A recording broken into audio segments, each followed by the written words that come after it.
Pemirsa, Presiden Republik Indonesia Joko Widodo menegaskan bahwa kasus perundungan yang terjadi di sekolah jangan ditutup-tutupi demi nama baik sekolah, melainkan diselesaikan. Beliau menyatakan khawatir atas kasus perundungan, kekerasan, dan pelecehan yang menimpa siswa di sekolah, bahkan ada yang memakan korban jiwa.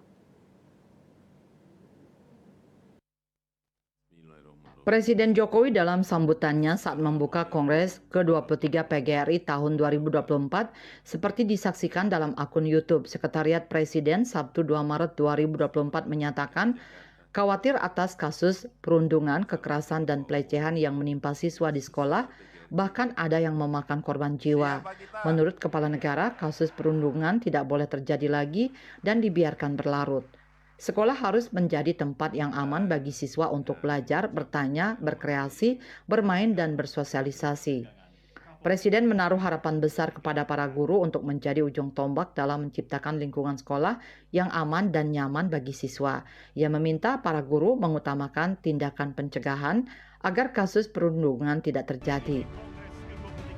Saya betul-betul sangat khawatir akhir-akhir ini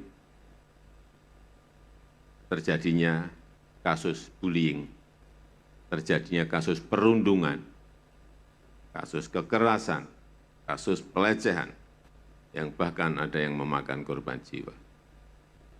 Ini tidak boleh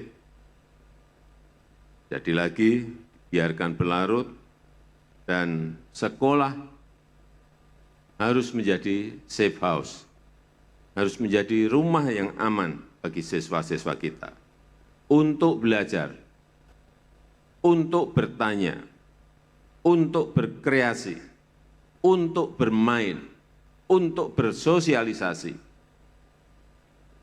Jangan sampai ada siswa yang ketakutan di sekolah. Presiden Jokowi juga berpesan kepada para guru bahwa pendidikan dan pembangunan kemampuan serta karakter SDM sebagai penting untuk mencetak bonus demografi yang berkualitas demi mewujudkan Indonesia Emas 2045. Pada akhir sambutan, ia mengapresiasi kolaborasi pemerintah dan PGRI untuk meningkatkan kualitas dan profesionalisme guru, serta menghasilkan generasi muda yang unggul dengan karakter kebangsaan yang kuat. Tim Liputan Bali TV.